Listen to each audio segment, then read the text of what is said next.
없는 분 손 들어보세요. 없죠? 다들 누구나 고민이 있습니다.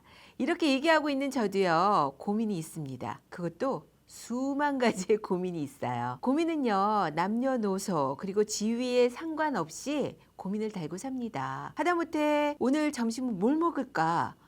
오늘 아침에 뭘 입어야 되나? 막 이런 고민들, 이런 사소한 고민도 고민이거든요. 자, 오늘은요, 이런 고민들에 대해 얘기를 해볼까 합니다. 사연 소개를 하면서 말이지요.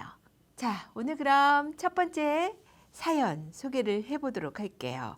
요거는요, 조금 민감할 수가 있어요. 뭐냐면요, 돈 문제거든요. 자, 들어오시죠. 남자 외벌이로 사시는 분들 돈 관리 어떻게 하시나요? 용돈을 받으시는지, 용돈을 주시는 건지, 아니면 다른 식으로 하는지 궁금합니다. 이런 글을 올리셨거든요. 자, 여기에 댓글 올린 걸 좀 보도록 할게요. 돈 관리, 재산 증식 잘하는 사람이 하는 거고 무조건 아내가 관리하고 돈 벌어오는 남편은 용돈 받고 산다는 게 가장 이해가 안 됩니다.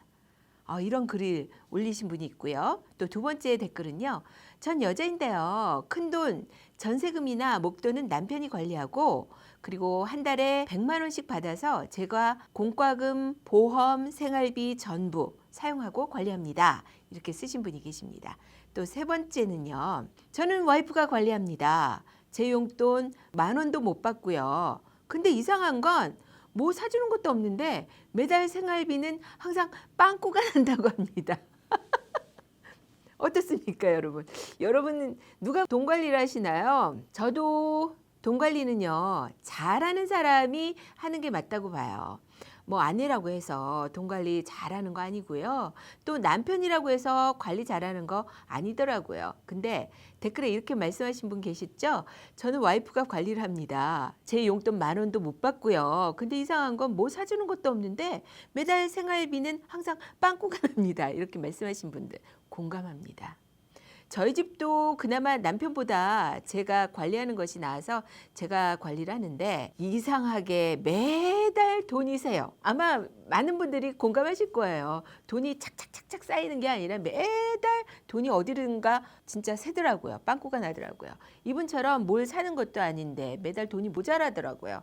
근데 여러분 중에 이런 분 혹시 안 계신가요? 아내든 남편이든 이번 달 돈이 없어. 돈이 모자라. 어떡하지? 이렇게 얘기를 하면은 상대방이 야, 그 돈 다 뭐 했어? 이렇게 하고 물어봐요. 이 얘기를 들으면은요. 여러분은 기분이 어떠신가요? 저는요. 빡칩니다. 진짜로 빡쳐요. 진짜 열 엄청 받더라고요. 아니 돈이나 많이 벌어오고 그런 소리를 하면 또 말을 안 해요. 돈도 쥐꼬리만큼 벌어오면서 아니 어디다 썼냐고 이렇게 물어보면 그 돈 다 어디다 썼냐고 이렇게 물어보면은요 어디다 썼겠어요? 쓸 때 썼겠죠. 안 그래요? 제가 뭐 그 돈으로 노름을 하겠습니까? 아니면 뭐 좋아하는 명품백을 사겠습니까? 그러니까요. 이제부터 남편이든 아내든지 이번 달에 돈이 없네. 어떡하지? 어디다 썼을까? 이렇게 고민스럽게 얘기하면은요. 그냥 이렇게 대답해 주세요. 쓸 때 썼겠지. 당신이 허튼데 돈 쓰는 사람이 아니잖아. 그런 걸로 고민하지 마. 다음 달에 좀 더 아껴 쓰면 되지 않겠어? 이렇게 얘기를 해주시면 참 좋을 것 같아요. 돈 관리하는 게 쉬운 일은 아니잖아요. 쓰는 건 쉽고 수많은 유혹을 물리치면서 그 돈을 관리해서 소위 말하는 빵꾸 안 나게 살림을 꾸리는 게 쉽지가 않거든요. 외벌이 하신다 해서 돈을 벌어오는 사람이 관리하는 건 저는 아니라고 봅니다. 잘 관리하는 사람이 관리하는 게 저는 맞다고 봐요. 여러분도 그렇게 생각하시지 않나요? 자, 그렇다면은요, 두 번째 고민을 한번 볼까요? 어떤 사연이 있는지. 이거는 또 부모님 사이의 문제인 것 같은데, 자, 들어보세요. 부모님 사이 안 좋으신 분들 계신가요? 본직 갈 때마다 싸우는 모습에 이제는 지쳐서 가고 싶지가 않고요. 또 두 분 다 이해가 가서 어느 한쪽 편을 들어주기도 애매하고, 진짜 문제다. 그냥 아버지가 나이 드셨는데도 아직도 역정내는 모습에 어머니가 안쓰럽네요. 또 자주 가지 못하는 저도 나쁘게 느껴지고 자꾸 행복한 가족들이 부럽네요. 이렇게 쓰셨어요.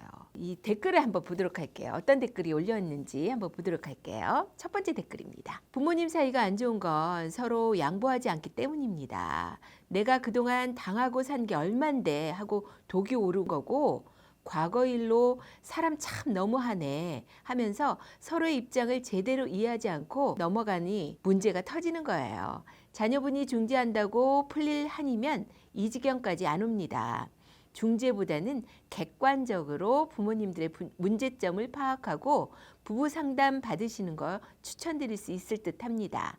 어머님이 공격적으로 나오는 건 폐경이나 호르몬의 변화로 변할 수도 있어서 어머니 모시고 여성병원을 찾는다든가 하는 방법도 있긴 합니다. 댓글에 이렇게 쓰신 분도 계시지만 머리로는 알아요.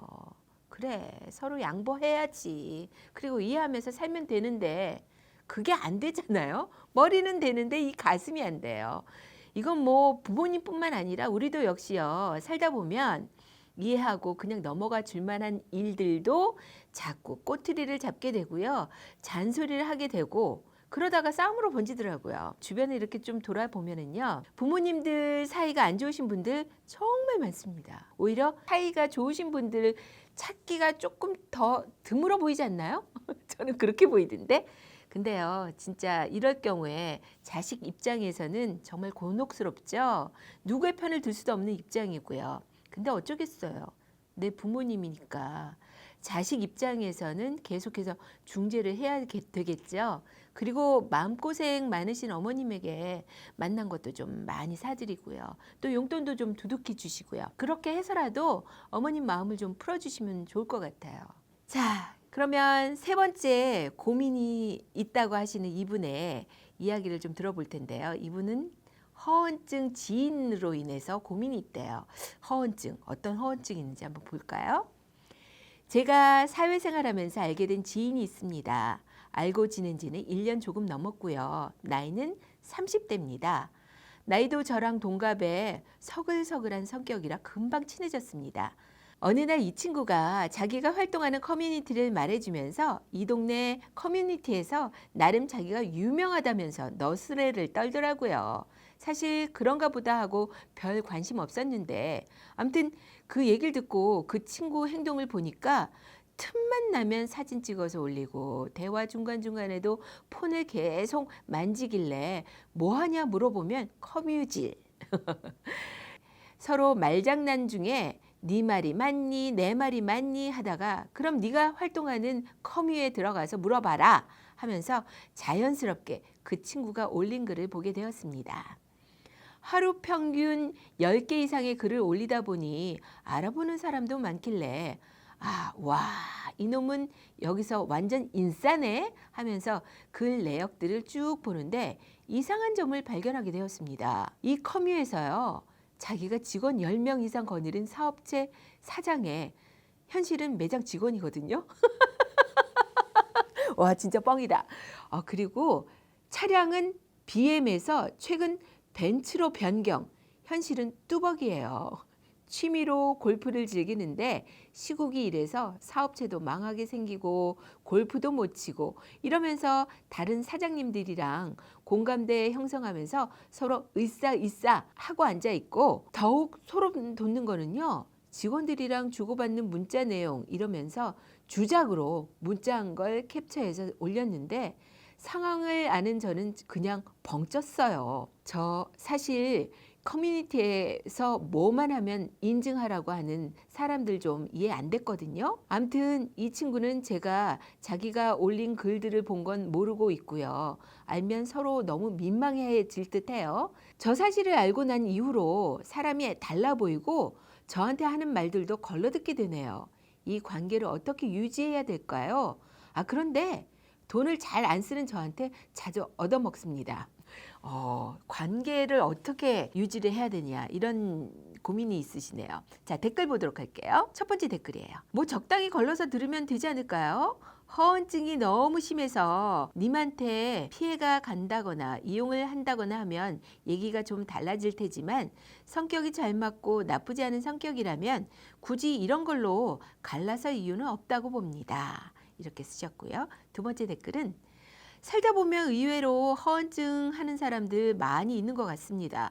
근데 그런 사람들 중에 보면은 사람이 나쁘다기보다는 매번 같은 회사 얘기나 취미 얘기보다 흥미로운 주제거리를 하나 만들어서 그냥 서로 대화하는 걸 좋아하는 그런 분류도 있는 것 같더라고요. 윗분 말씀대로 피해를 주는 거 아니고 성격도 서글서글 하시다고 하니까 가볍게 만나시고 이젠 좀 지겹다 하고 싶을 때는 손절하는 거죠. 뭐 이렇게 쓰셨습니다. 그래요.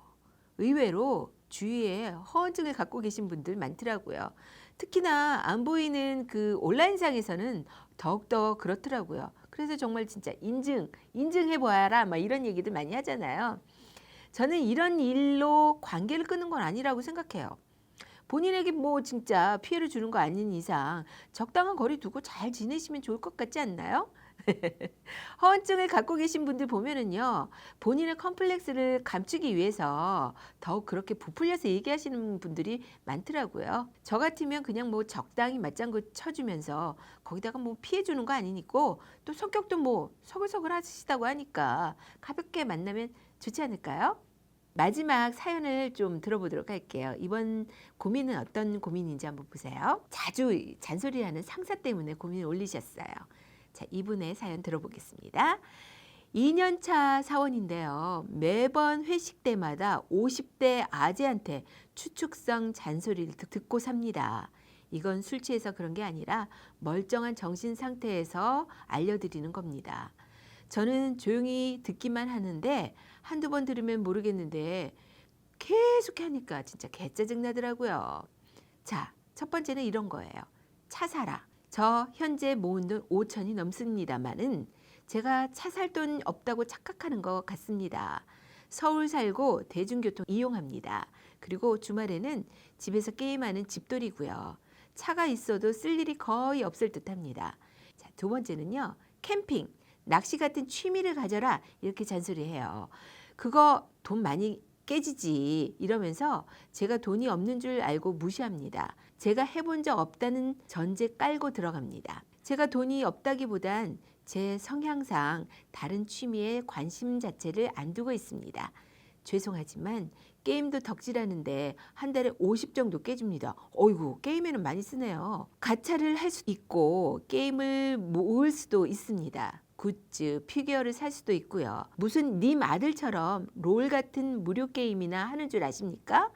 라고 말할 수도 없잖아요. 이분이 게임을 잘 모르시는 분이긴 합니다. 그냥 30 넘기고 할 취미는 아니라고 생각하는 거죠. 자, 세 번째는 결혼이라는 그 잔소리인데요. 맨날 결혼에 대해서 어떻게 생각하는지나 본인 생각을 얘기합니다. 나는 타이밍이 좋았다. 요즘은 결혼이 힘들다. 이러면서 말이죠. 맨날 제가 결혼 못한다고 보고 경제적인 이유까지 말하면서 약간 부심을 가지고 있는 듯 합니다. 제가 명절에 친척집 안 가는 이유가 친척들의 결혼 잔소리인 거라고 착각도 합니다. 그냥 평소에 연락하고 부모님이 대신 가기 때문에 귀찮아서 안 가는 거고 안 간 지 오래되었는데 말이죠. 그러면서 정작 본인은 퇴근 후에 집에 가길 싫어합니다. 사실 저는 대학교 때 아싸였고 이 아싸라는 건요. 아웃사이더, 겉도는 타입을 뜻하는 거죠. 지금도 연락하는 친구가 거의 없어서 인맥이 안 좋습니다. 따라서 연애나 결혼은 마음먹겠다면 소개팅 말고는 방법이 없긴 합니다. 그런데 소개팅이라는 건 시간 낭비, 돈 낭비가 될 수 있다는 엄청난 리스크가 있죠. 게다가 제가 게임, 피규어 수집이나 하는 덕후스러운 취미를 이해해 줄지도 의문이고 생판 모르는 사람과의 만남은 어려울 것 같아서 그냥 모든 소개팅 제의를 거절하고 있습니다. 여기서 요약! 저도 그냥 흘러넘기고 싶은데 자기가 원하는 대로 안 살면 끝까지 잔소리를 할 사람입니다. 이렇게 쓰셨네요. 자, 댓글은 이렇습니다. 첫 번째 댓글 보도록 할게요. 지금은 솔로가 좋으시고 취미 활동이 더 즐거운 라이프라면 논리 있게 설명을 하세요. 결혼과 미혼의 장단점은 아주 명확하고 팽팽하기 때문에 못하는 게 아니라 안 하는 걸로 납득시켜 주세요. 그리고 자신이 돈이 없는 이미지로 보이는 게 싫다 하시면 은근히 모은 자산이 있다는 점도 어필하세요. 예로 수중에 5천만 원이 있는데 요즘 주식이나 다른 투자에 대해 물어본다거나 아니면 조금만 더 모으고 전셋집을 알아볼 예정이다. 그런 식으로요. 매번 꼰대 같은 잔소리를 하면 받아쳐야지 계속 내내 하고 넘어가면 주기적으로 괴롭힙니다. 두 번째 댓글이에요. 1번 그러면 하나 사주세요. 2번 입문용 장비 뽑아주세요. 3번 좋은 사람 소개시켜 주세요. 이렇게 얘기를 하라고 이렇게 쓰셨어요. 저는 그래요. 저도 이분 말씀처럼 이렇게 얘기하시는 게 좋을 것 같아요. 1번 그러면 하나 사주세요. 2번 입문용 장비 뽑아주세요. 3번 그렇다면 좀 좋은 사람 좀 소개시켜 주시든지요. 이렇게 얘기할 것 같아요. 근데요.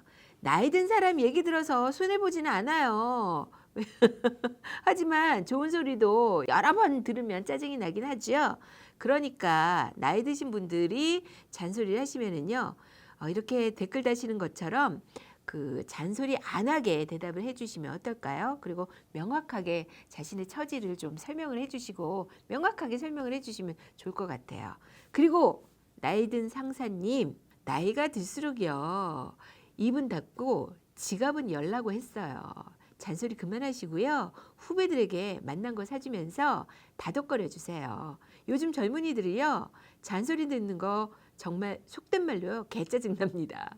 젊은이들과 친해지고 싶으면은요. 잔소리 그만하고 맛난 거 많이 사주시기 바랍니다. 자, 오늘 고민 상담들 이런 그 속풀이들을 좀 들어봤는데요. 여러분 어떠세요? 고민들 좀 많으시죠? 그런 고민들 한번 되새겨 보면서 나는 어떤 고민이 있는지 한번 생각해 보세요. 기회가 되면은요. 또 다른 고민 상담들 한번 또 해보도록 할게요. 그러니까요. 여러분도 고민이 있으신 분들 댓글로 고민이 어떤 고민들이 있는지 남겨주시면 우리 함께 그 고민을 상담해보고 또 고민을 해보면 좋을 것 같아요. 다음 기회에 한번 또 뵙도록 하지요.